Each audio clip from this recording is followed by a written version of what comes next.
영광의 세대 챕터 2 다시 2 얼굴과 얼굴을 마주하다. 그분의 얼굴을 보다. 예수님에 대해 구전되어 온 이야기를 처음 들었을 때 나는 주님께 여쭈었다. 주님, 그렇게 기도하는 것이 우리가 따라야 할 기도의 표본입니까? 그렇다면 왜 저는 아버지와 함께 자리에 앉아 얼굴을 마주하며 대화하지 못합니까?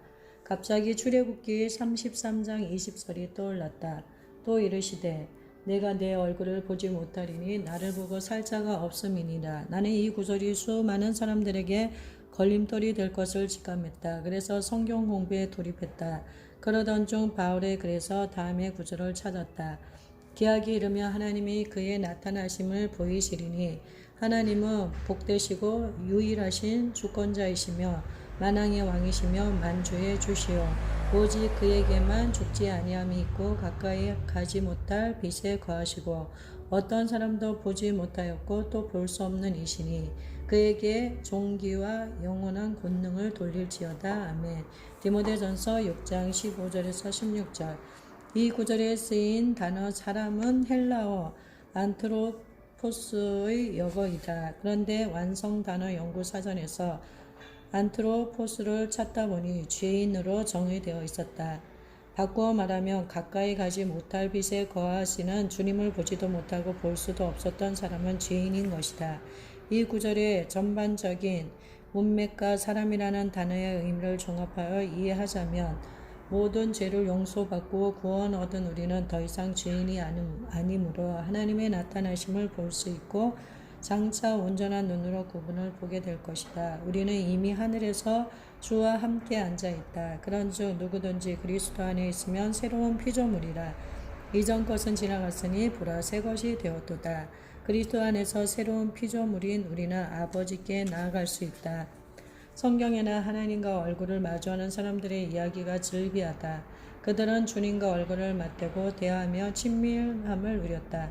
예를 들면 다음과 같다. 우시야 왕이 죽던 해에 내가 본즉 주께서 그러므로 야곱이 그곳 이름을 분이엘이라 하였으니 그가 이르기를 내가 하나님과 대면하여 보았으나 내 생명이 보존되었다 함이더라.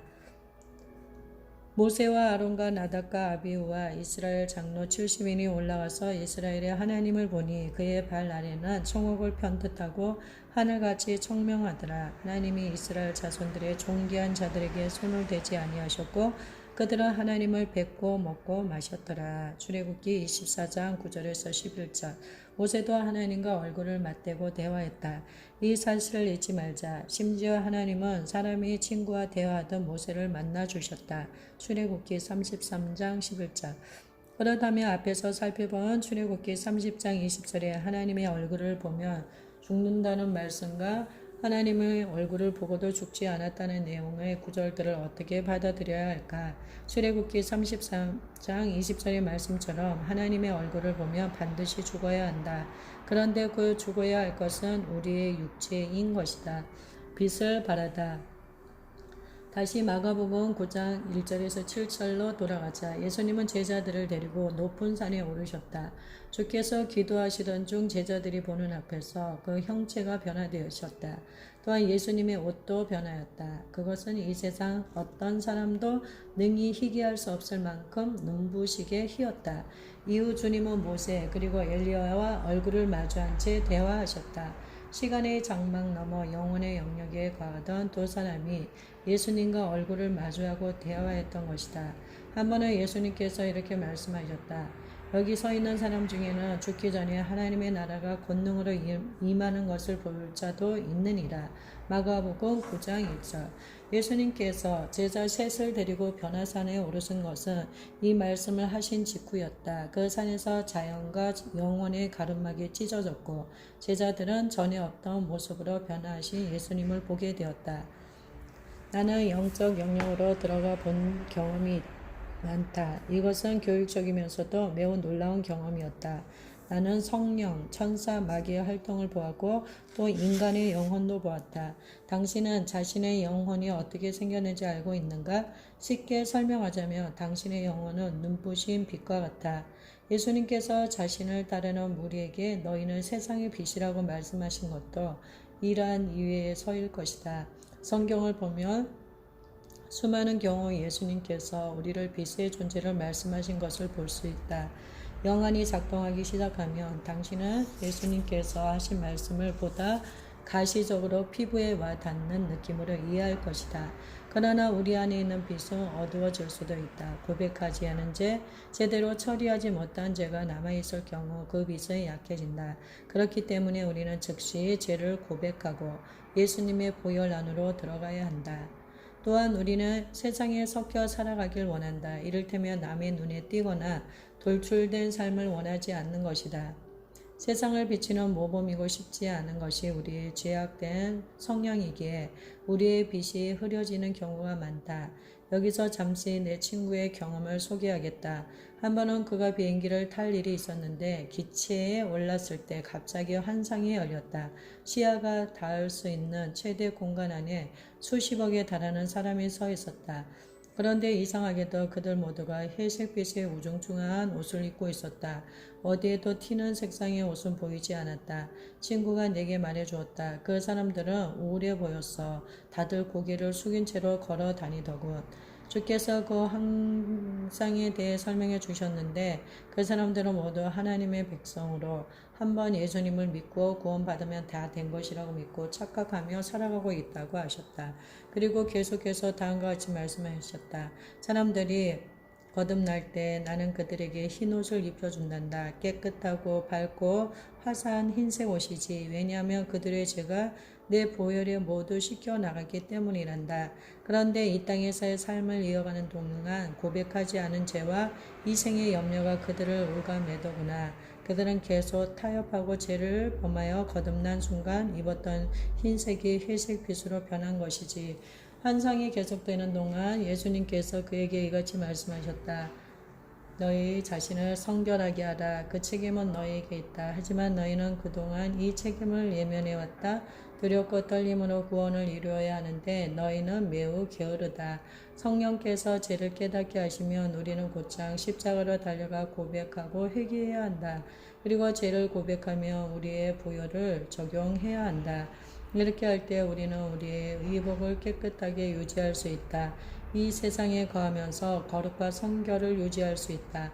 그러나 불행히도 대부분의 사람은 자신의 삶과 행위를 책임질 만큼 성숙하지 못하다. 아담처럼 죄를 범하는 데 빠르고 핑계를 대는 데 바쁘다. 하나님은 아담이 죄를 고백하길 기대하시며 내가 먹지 말라 했던 선악과를 내가 먹었느냐고 물으셨지만 아담은 손가락으로 하와를 가리키며 하나님께서 제게 주셔서 저와 함께 있게 한 저 여자가 선악과를 줬습니다. 라고 대답했다. 그는 자신을 제외한 모든 것을 지목하며 책임을 전가했다. 승리할 수 있는 가장 쉬운 길은 자기 죄를 인정하며 아버지, 제가 범죄했습니다. 저를 용서해 주세요. 라고 말하는 것인데 말이다. 장막을 걷다. 마가복음 9장에서 우리는 흥미로운 사실을 하나 더 발견하게 된다. 이것은 반드시 짚고 넘어갈 부분이므로 여기서 언급하고자 한다. 예수님은 죽은 자들, 즉 모세 그리고 엘리야와 대화하셨다. 죽은 사람과의 대화는 성경에 언급하는 사령술 또는 초혼이라 할 수 있다. 신명기에는 이 같은 행위를 금하시는 하나님의 명령이 기록되어 있다. 그의 아들이나 딸을 불 가운데로 지나게 하는 자나 점쟁이나 기륭을 말하는 자나 요술하는 자나 무당이나 진언자나 신접자나 박수나 초혼자를 너희 가운데에 용납하지 말라. 이런 일을 행하는 모든 자를 여호와께서 가증히 여기시나니 이런 가증한 일로 말미암아 내 하나님 여호와께서 그들을 내 앞에서 쫓아내시느니라. 신명기 18장 10절에서 12절.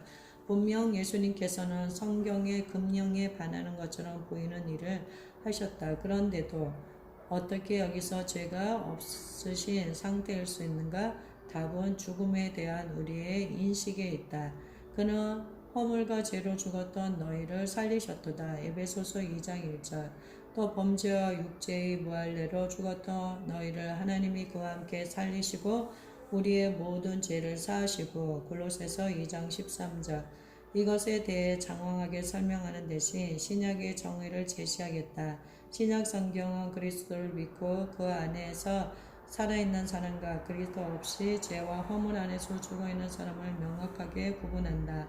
예수님의 사역을 기록한 복음서나 부활 이후의 사건을 언급한 서신서도 마찬가지다.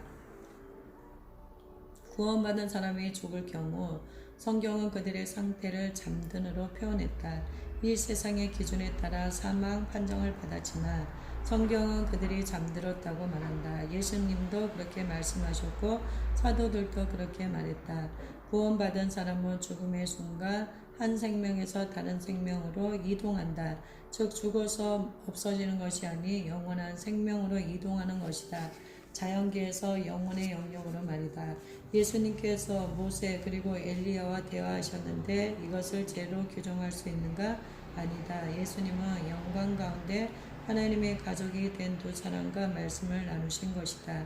오해하지는 말라. 지금 나는 당신에게도 이처럼 죽은 성도들의 영혼과 만나볼 것을 권하는 것이 아니다. 내가 말하고자 하는 바는 엄연히 두 차원의 세계가 존재하고 그 둘 모두 실체라는 것이다. 하나님께서 허락하신다면 천국의 환상을 보고 또 영혼의 영역으로 앞서간 사람들과 대화하는 일도 가능하겠지만 이러한 유의 경험을 추구해서는 안 된다. 당신의 마음과 열정은 오직 예수님께만 쏟아야 한다.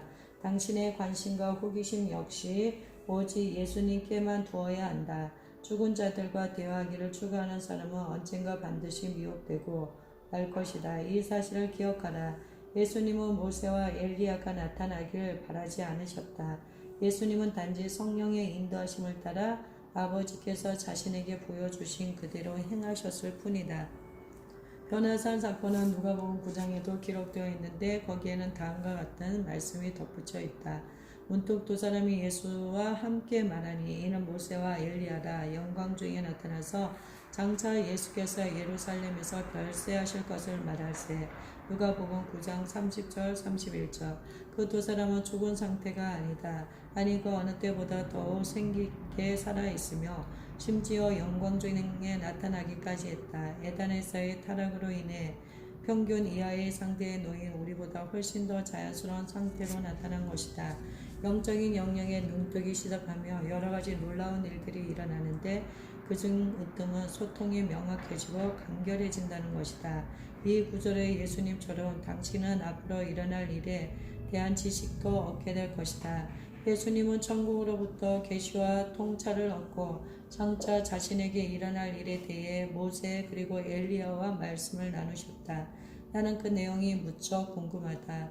베드로와 및 함께 있는 자들이 깊이 졸다가 온전히 깨어나 예수의 영광과 및 함께 선 두 사람을 보더니 누가복음 9장 32절. 이 구절은 자연계에 있는 사람의 영혼이 열릴 경우 어떤 일이 일어나는지 알려준다. 그들의 눈이 열리자 전에 한 번도 본 적 없던 초자연적 세계가 시야에 들어왔다. 예수님과 모세와 엘리야의 초자연적 만남을 바라보는 동안 그들은 지혜의 말씀으로 전달되는 계시를 받았다. 이에 베드로가 예수님께 아랜다. 주여, 우리가 여기 있는 것이 좋사오니 우리가 초막셋을 질 때 하나는 주를 위하여 하나는 모세를 위하여 하나는 엘리야를 위하여 하사이다. 누가복음 9장 33. 베드로는 예수님과 대하는 두 사람이 누구인지 어떻게 알았을까? 모세와 엘리야가 가슴에 명사를 달고 있었을까? 그들의 머리 뒤에서 후광이 비치며 각각의 이름이 불꽃처럼 형상화되었겠는가? 아니다. 베드로는 지혜의 말씀을 통해 그들이 누구인지 깨달았다. 다시 한번 말하지만 영의 영역과 교류하는 자리에서는 즉각적인 지혜가 임한다. 계시와 관련하여 성경 전역에 특정한 패턴이 나타나는데 그것은 방문, 계시, 활성화이다. 더 깊은 친밀감으로 우리가 알다시피 방문 없이도 계시는 임할 수 있다. 그러나 친밀함 없이 계시가 임하는 경우는 거의 없다. 성경에는 영계가 자연계에 임하는 초자연적인 방문에 대한 기록이 많다. 그리고 그 많은 사건이 일어날 때마다 계시가 방출된다는 사실도 확인해 볼 수 있다. 이후 초자연적 방문을 체험한 사람은 주님과 더 깊은 친밀함을 누리며 살아가게 된다. 이것은 마치 도미노와 같은 패턴이다.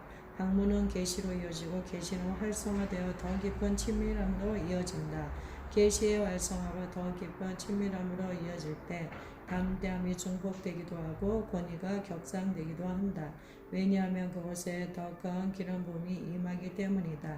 이처럼 방문과 계시는 성도의 삶에 지대한 영향을 준다. 초자연적인 방문을 받고 지혜와 통찰의 계시를 얻은 사람은 변화를 입어 새로운 차원의 친밀함과 깨달음의 영역으로 들어가게 된다. 앞에서 잠시 아일랜드에서의 경험을 이야기했는데 당시 하나님께서는 놀라운 방법을 역사하셨다. 우리는 하나님께서 하신 말씀을 이해하고 싶었을 뿐 그 외에 다른 것은 구하지 않았다. 하나님께서 하신 말씀은 가히 충격적이었다. 하지만 그 말씀 때문에 우리가 전진하길 원하시는 하나님의 뜻을 더 명확히 깨달을 수 있었다. 하나님께서 말씀하셨다. 이것은 산모의 진통과 같다. 지금 나는 이 일을 통해 내 백성을 준비시키고 있다. 그들의 신앙을 굳게 다져놓아야 그들이 내 영광의 무게를 견딜 수 있지 않겠느냐. 이를 위해 그들은 상고를 겪어야 한다. 지금 하나님께서 흘려보내시는 계시의 강물에 발가락조차 담그지 못한다면 어떻게 헤엄치면서 어떻게 말과 경주할 수 있겠는가. 만일 내가 보행자와 함께 달려도 피곤하며 어찌 능히 말과 경주하겠느냐. 내가 편안한 땅에서는 무사하려니와 요단강 물이 넘칠 때는 어찌하겠느냐. 예레미야 12장 5절. 그동안 우리는 수많은 사람들이 갑자기 기름 부음 아래로 들어가는 것을 보았다. 그런데 자연계에 속한 사람이 그렇게 갑자기 초자연적인 세계와 만나면 인간의 몸은 합선되어 버린다. 그래서 다들 자리에 들어눕는 것이다. 우리는 더 큰 무게의 영광도 거뜬히 견딜 만큼 견고해져야 하며 이를 위해 훈련받아야 한다. 물이 바다를 덮듯 하나님의 영광이 이 땅을 뒤덮을 텐데 우리의 반응이 그저 바닥에 쓰러지는 것이라면 어떻게 되겠는가. 물이 바다를 덮는다는 말씀은 사람들이 모두 땅바닥에 쓰러져야 한다는 뜻인가? 주님께서 말씀하셨다. 지금 나는 너희가 영광을 만질 수 있도록 훈련할 것이다. 이는 장차 내가 모든 육체를 만나는 날 너희가 능히 설 수 있게 하려는 것이다. 우리는 하나님의 영광 안에서 견고해질 것이다. 하나님께서 우리를 단련시키실 것이기 때문이다. 그런데 언제까지인가? 우리가 천국의 분위기 속에서 능히 서 있을 때까지이다. 하나님의 영광은 천국의 분위기다. 영광의 터치는 우리가 천국의 주인과 만나도록 준비시켜 줄 것이다. 오늘날 교회는 패배의 주의를 맴돌며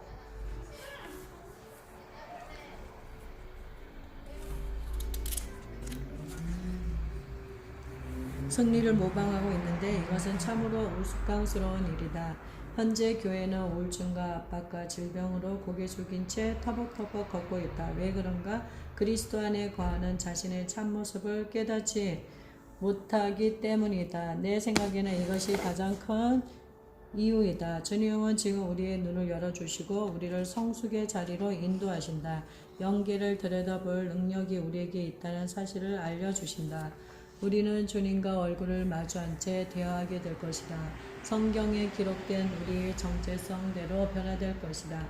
보다의 의무는 무엇인가? 말 그대로 보다이다. 제발 그 뜻을 변개치 말라. 상징으로 처리하여 실제로 본다는 뜻은 아닐 것이다. 라고 폄하하지 말라. 문자 그대로 보다라는 의미이다. 여기에 다른 의미를 덧붙이지 말라. 당신의 생득권은 영계를 명확하게 들여다보는 것, 얼굴을 맞댄 채 하나님을 아는 것이다. 다시 한번 말하지만 육체의 맹함보다 영적 맹함이 우리를 훨씬 더 노력하게 만든다. 예수님께서 말씀하셨다. 진실로 진실로 너에게 이르노니 하늘이 열리고 하나님의 사자들이 인자에 오르락 내리락 하는 것을 보리라. 요한복음 1장 51절. 하나님의 사자들을 보라. 그리스도의 머리 위로 천사들이 오르락 내리락 한다. 그리고 우리는 그리스도의 몸이다. 그러므로 크리스천이 천사를 보는 것은 결코 귀한 일이 아니다. 그것은 아주 평범한 일이다. 그런데 천사를 만나는 것과 관련하여 주의해야 할 점이 있다. 첫째, 천사를 경배해서는 안 된다. 둘째, 천사에게 명령해서도 안 된다. 마지막으로 천사를 보내달라고 하나님께 요청해서도 안 된다. 부디 이와 같은 잘못을 범하지 말라. 천사와의 대면은 그리스도를 따르는 삶에 주어지는 보너스일 뿐이다. 우리의 삶을 변화시키는 것은 천사와의 대면이 아니라 하나님을 아는 지식이다. 얼굴을 마주하고 하나님을 바라볼 때 비로소 우리의 삶이 변화된다. 그러므로 우리가 추구해야 할 것은 하나님의 얼굴이지 천사의 얼굴이 아니다. 하나님의 얼굴 말고는 우리가 집착해야 할 것이 없다. 나는 수많은 교회에서 천사들을 보았다. 그들은 해당 교회에 배정된 사자들이었다. 가끔 있긴 했지만 교회 문을 열고 들어서자마자 천사를 본 적도 있었다. 그러면 그 교회의 영적 상태가 어떠한지 즉시 알 수 있었다. 환상은 소통 수단 중 하나다. 또한 주님께서 사용하시는 영적 언어이기도 하다. 이제 나는 주님의 그 언어를 어느 정도 읽어낼 수 있다. 만일 내가 본 천사의 얼굴에 지루함이 배어 있다면 이는 그 교회가 사명을 제대로 감당하지 못한다는 뜻이다. 지친 모습의 천사를 본 적도 있다. 당시 그의 손에는 검이 들려 있었고 이마에는 끊임없이 땀이 흐르고 있었다. 나는 이 현상을 다음과 같이 해석했다. 이 교회는 주님께서 주신 임무와 사명을 잘 감당해내고 있다. 천사가 지친 이유는 둘 중 하나다. 원수의 공격을 막느라 힘들어했거나 그 교회가 열정적으로 중보하고 강구하고 선포하여 천사도 덩달아 바삐 움직였을 것이다.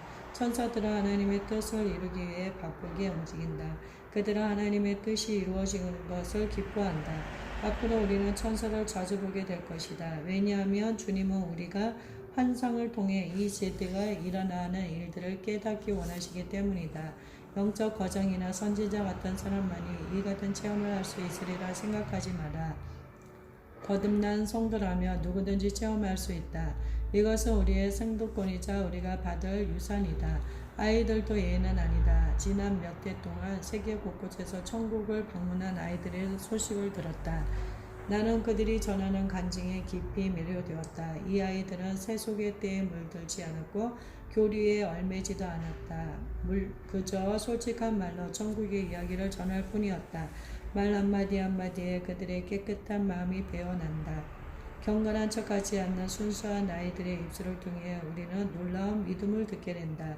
몇 해 전 나는 전혀 예상하지 못한 기회를 통해 이러한 아이들 몇몇과 만날 수 있었다. 그런데 신기하게도 그들 모두가 8살 때 처음으로 놀라운 일을 경험했다고 말했다. 왜 하필 8살인가요? 나는 너무 궁금한 나머지 주님께 여쭈었다. 주님께서 내 영혼에 이것이 대답해 주시는 것 같았다. 지금이 새로운 시작의 때이니까. 그 아이들은 하늘로 들려져 가족과 교회와 지역사회와 전 세계 교회를 향한 하나님 말씀을 들었다. 어떤 아이는 천국을 방문한 뒤 창세기부터 요한계시록의 말씀을 인용해가며 간증을 전하기도 했다. 이 아이들이 천국을 방문한 경험을 간증하며 전했던 말 중 공통적인 것은 예수님은 우리가 생각하는 것보다 더 빨리 오실 것이라는 사실이다. 주님이 오신다. 2009년 10월 18일 로시 하샤나의 주님께서 나를 찾아오셨다. 당시 나는 호주 퍼스에서 사역하고 있었다. 내 백성에게 말하라. 이제 곧 내가 갈 것이다.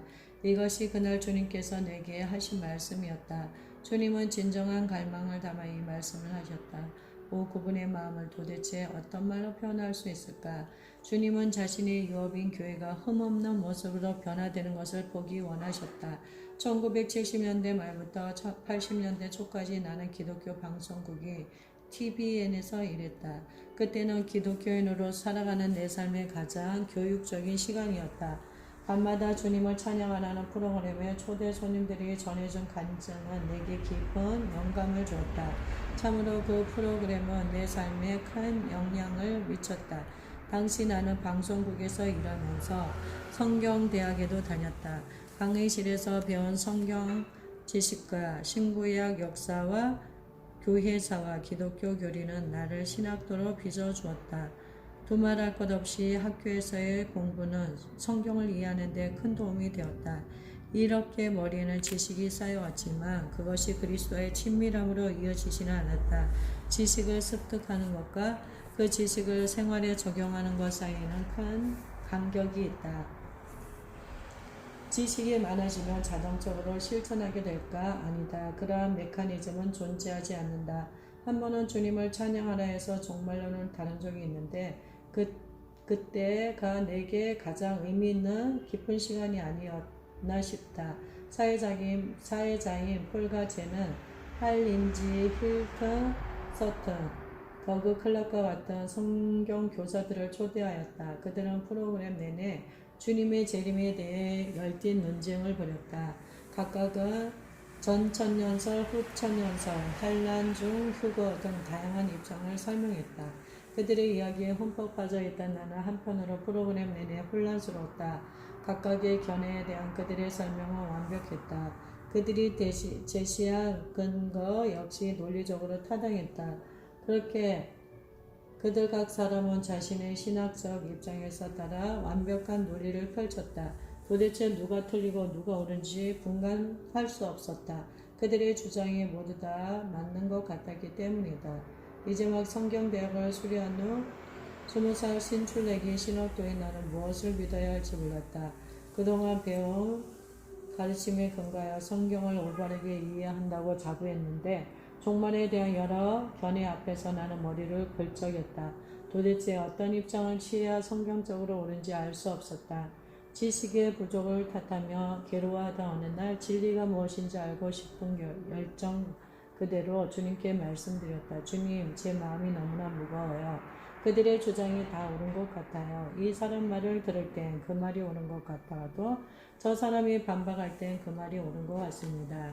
결국엔 그들의 주장이 다 옳고 다 틀린 것처럼 들렸습니다. 무엇이 옳습니까? 전천년설인가요? 환란 중 휴거인가요? 후천년설인가요? 주님이 무엇이 옳습니까?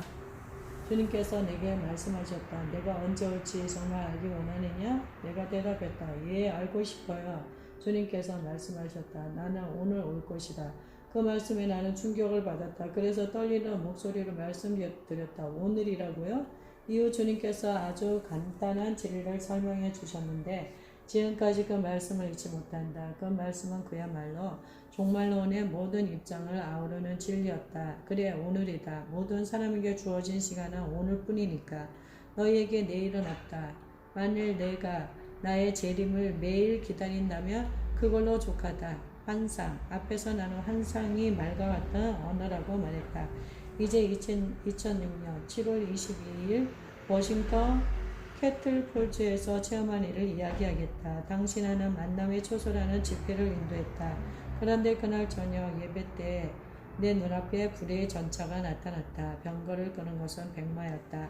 그런데 그 온몸이 화염에 휩싸여 있었다. 빛나는 두 눈은 깊은 지혜와 계시를 품어내는 듯했다. 만약 사람들이 봤다면 무섭게 여겼을 것이다. 나는 그 말과 소통할 수 있었다. 물론 사람의 언어로 한 것은 아니다. 그 말은 내가 무슨 생각을 하는지 이해하고 나 또한 같은 방식으로 그 말이 어떤 생각을 하는지 이해했다. 기도하며 집회를 마무리할 즈음 나는 성령의 인도하심을 따라 성도들을 앞으로 나오세요 라고 말했다. 약 30명 되는 사람들은 영문도 모른 채 앞으로 나왔다. 나는 불병거가 자리한 곳에 그들을 세웠다. 자, 이제 눈을 감으십시오.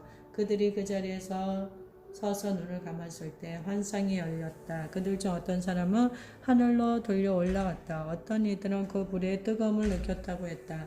나중에 안 사실이지만 그중 한 사람은 그 열기에 이 몸이 녹아내리기까지 했다. 나 또한 영 안에서 그 병거를 타고 하늘로 돌려 올라갔다. 눈앞에 수많은 별들이 나타났다. 그 순간 마치 온몸에 전기가 흐르는 듯했다. 병거가 지구 대기권을 떠날 때 나는 말을 묶은 견인줄이며 고삐 등이 사라지는 것을 보았다. 말이 내게 말했다. 여기서는 이런 것들이 필요 없습니다. 나는 천국에는 오직 상호 신뢰와 사랑만이 존재하기에 서로를 얽어매는 고삐나 견인줄을 필요하지 않다는 사실을 깨닫게 되었다. 천국에서는 누구를 통제할 수도 없고 조종할 수도 없다. 또 누구에게 통제를 당할 일도 없다. 나는 순식간에 토성으로 이동했다. 내 몸은 토성 거리를 따라 돌고 있었다. 지구로 다시 돌아오기 전 나는 지구로부터 48,000km 정도 떨어진 곳에 잠시 멈춰 있었다. 그곳에서도 지구의 형체는 어느 정도 알아볼 수 있었다. 그렇게 지구를 바라보고 있는데 버섯 구름이 피어오르는 것 아닌가? 핵폭발이었다. 나는 주님께 여쭈었다. 미국인가요? 아니면 중동 지역인가요? 얼핏 본 것이지만 버섯 구름이 피어오른 것은 중동 지역 같았다. 버섯 구름이 하늘 높이 치솟을 때 커다란 시계가 거꾸로 돌며 카운트다운을 알렸다. 내가 그 시계를 바라보는데 갑자기 붉은 옷을 입은 수많은 천사들이 나타나 지구 전체를 빙 둘러싼 채 그것을 노려보는 것 아닌가. 그들은 마치 지구의 마지막 순간이 가까이 왔음을 알리며 언제라도 지옥의 열기를 발산하려는 것처럼 보였다. 나는 지구를 유심히 쳐다보았다. 그때였다. 수많은 사람들의 영혼이 천국으로 올라가는 것이 보였다. 휴거인가? 하지만 내 영혼은 그들이 휴거된 사람이 아니라 고난의 기간에 순교한 이들임을 금방 알아차렸다. 그들 중 한 사람이 내 오른편으로 휙 하고 지나갔다. 나는 그를 따라가 보고 싶었다. 자연계를 떠나 영혼을 향해 나아가는 느낌이 어떤지 물어보고 싶었던 것이다. 그러다가 잠시 몸을 돌렸더니 그곳에 예수님이 서 계신 것이 아닌가. 요한계시록에 묘사된 모습 그대로였다. 주님은 백마를 타고 계셨고 주님의 양옆과 뒤쪽으로 말을 탄 수많은 천사들이 따르고 있었다. 순간 사방이 고해졌는데 적막함 그 자체였다. 내 영혼은 지금이 그리스도께서 재림하시기 직전임을 알아챘다. 아버지, 지금 이 책을 읽는 사람들의 마음을 휘저어 주소서.